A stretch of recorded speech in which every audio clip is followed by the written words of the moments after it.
I'm using my size 6 brush and I am painting wet on wet some Winsor Red, you could use Cadmium Red Deep, and a little bit of red with a touch of yellow. So really combining lots of different reds here, painting wet in wet.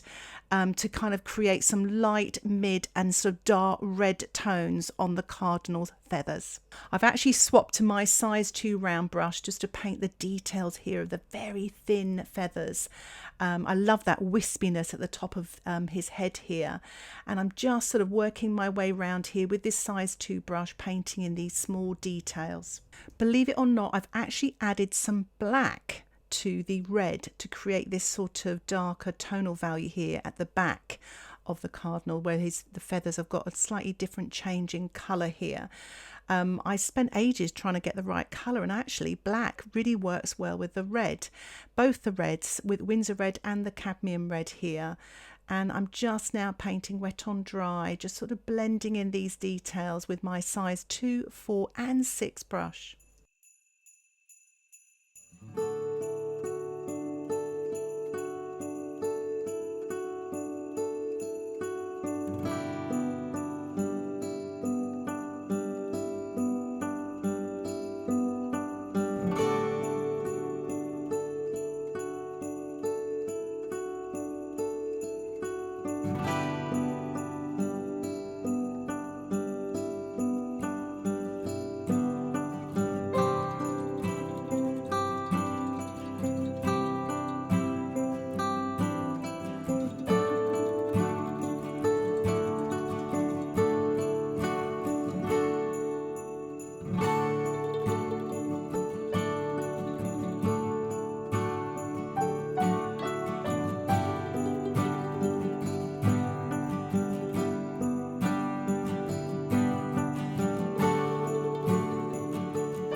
So once your painting is dry, I'm wetting the background. So I'm going to be painting the background wet on wet. I've actually used the colours that I used to paint the Cardinal with, but I've just added a pinch of black to them just to take off the edge. So the yellowy orange has got a tiny bit of black to it. I've added a little bit more black to some of the orange, and just added a little bit more red and black together. So you're getting these sort of more neutral colours. I'm using my size 10 brush to paint wet into wet, and it looks quite effective already. And I'm going to use the Bokeh Technique for the background. And for those of you that want to learn more about it, I will put a list of videos I made recently in the description below if you want to check those out. So I'm actually painting in a little bit of black with a touch of Prussian blue as well here for a slightly cooler colour. And now I'm cutting in to the Cardinal bird here. I didn't actually wet right up to the bird because I was worried that if I wet the bird, the sort of darker paint would run onto the red. So I've left a dry gap there and just using the wet of the paint there just to paint in and cut into the bird there. I'm going to use some table salt. I'm going to sprinkle a little on the damp background. You can see there's still a sheen there, but it's not too wet. I'm going to let that dry naturally. It's important to allow it to dry naturally to allow the salt to work, and look what it's done there. It's amazing. So I'm going to use the Bokeh Technique now. So there's my stencil brush. I've got a sponge there and of course some paper towel. So I've got a bowl of clean water there. I need my little bowl so I can dip my brush in or my sponge, and I've laid my stencil onto the dry painting and worked with the stencil brush to lift off some of the paint and then dab off with a paper towel to get rid of the extra sort of residue of paint and water there. So really work at it. You don't have to take all the paint off. You can leave a little bit of paint there, but you get a lighter circle, and try to sort of use all different sort of size circles as well. It's quite effective.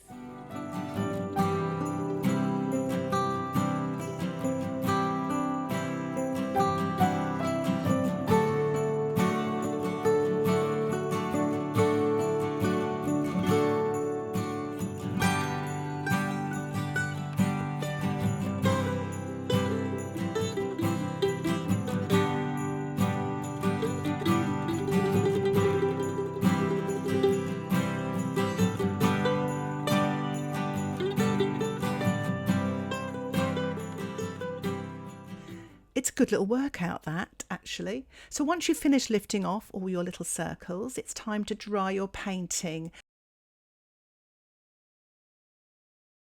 And what I'm doing now is I'm painting the little twigs and branches wet on dry, using some of the yellow mixed with the red to make an orange with a touch of black, and, you know, really sort of varying the colours and painting them wet on dry, and then you can actually drop in colours wet into wet as well. I'm also using the paper towel to lift off to create sort of softer lights on these branches as well. You can go back later to do a little bit more of the bokeh technique if you feel that you need to do more.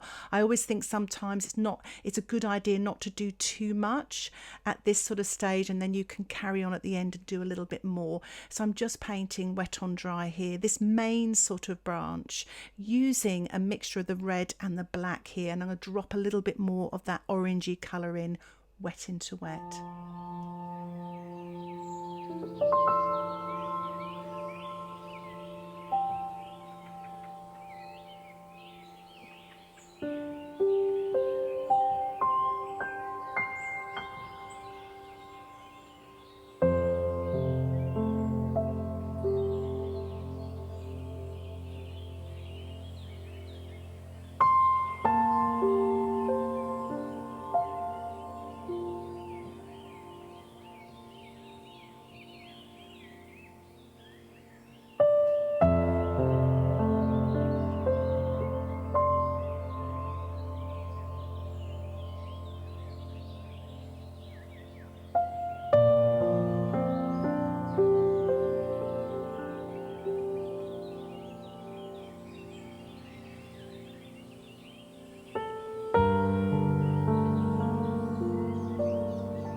So once you finish this first stage of the branches, you can allow your painting to dry.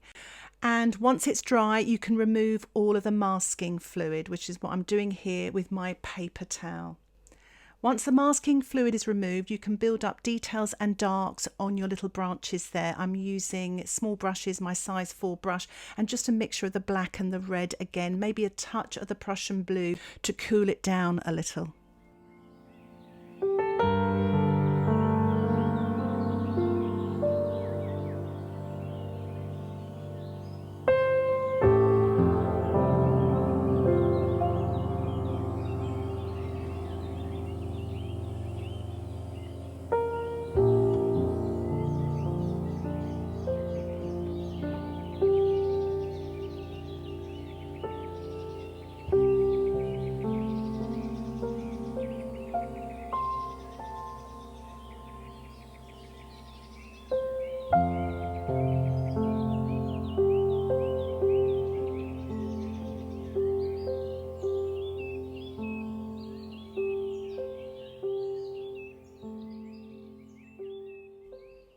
It really looks like snow on those branches there as well once the masking fluid was removed, so I'm really pleased about that.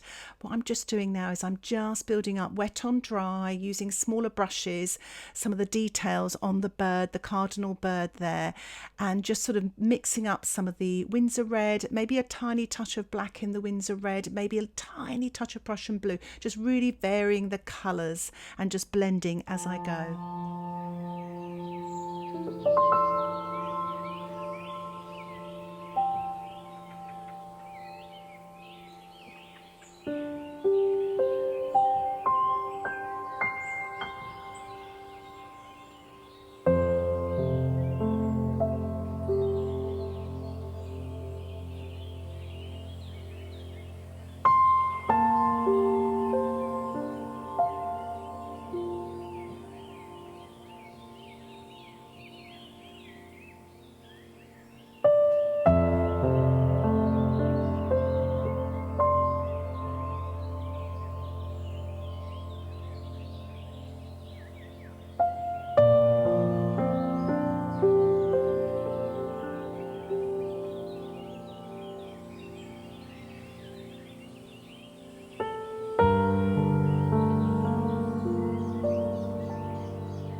So I'm working on the main area of the cardinal bird. That's the dark around the top of the beak there and around the eye.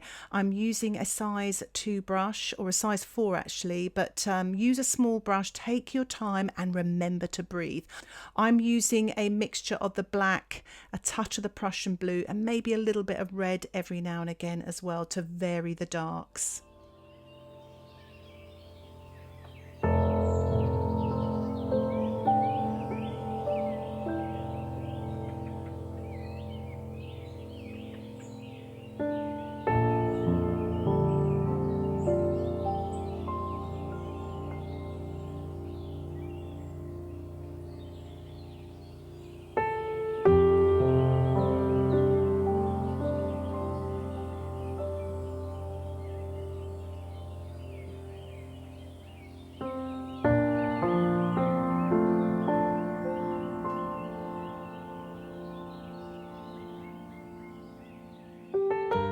Just painting in some details on the beak there and the dark of the eye as well. I will put a little highlight with white gouache later, or you could leave a little bit of masking fluid in that area if you like. And I'm just sort of finishing off now, painting wet on dry some details on the feathers using a mixture of the red with a touch of black.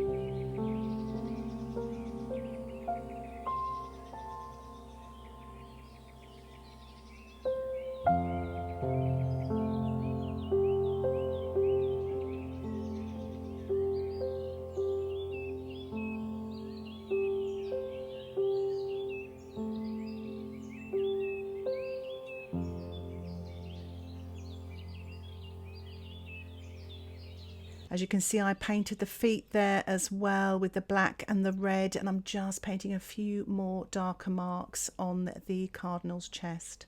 So it's a good time to allow your painting to dry again, and I'm going to be using some Winsor & Newton white gouache. You could use white watercolour or white acrylics. I'm using a size 2 round brush. I'm just painting a highlight in the cardinal's eye there, just to really bring him to life. You can see literally that little bit of light in his eye really does work. I'm just painting a little bit of light as well on the top of the beak there, just to sort of freshen things up a little bit. Sometimes you can lose details when you're sort of doing backgrounds and things like that. So I've decided to lift off a few more little circles using the Bokeh Technique with my little stencil. I'm using quite small circles. If you don't have a stencil, you could just use a stencil brush or even a sponge and just work in a circular fashion and just lift off the same with the paper towel. It works quite well. I thought it'd be quite nice to lift off some little bokeh circles on the actual bird to sort of push him back into the background but also pull him forward so he's all part of the painting. Now you may not want to do this. I'm also doing the same with the branches as well. I felt that little circle that I lifted off near the beak area sort of lost his beak, so I'm just painting that in again, so that you can actually change things in watercolour painting, which is good to know. And I'm just painting a little highlight in the pupil there just to really give him a little bit of sparkle. And I'm actually now diluting some white gouache. I'm using my size 10 brush to get some bigger blobs. So do make sure you mask all your area out, your painting area. And I'm just tapping the middle of the brush to allow the gouache paint to be released onto the dry painting, and it looks very Christmassy, very wintry and snowy. So I think I'll leave it there for now. And here is the finished painting. I really hope you enjoyed this tutorial and that it inspires you to paint a Christmas card. Maybe not necessarily this picture, but you know, the backgrounds, the bokeh background, the wet in wet with the salt, and also the spattering of the white gouache. If you have any questions about this tutorial, please put them in the comments section below. And if you haven't already, don't forget to subscribe to my YouTube channel, where you'll get updates of my latest videos. For those of you who want to learn more about watercolour painting, why not check out my Patreon membership? Details about that can be found on the screen. Thank you so much for watching. Happy painting. Bye for now.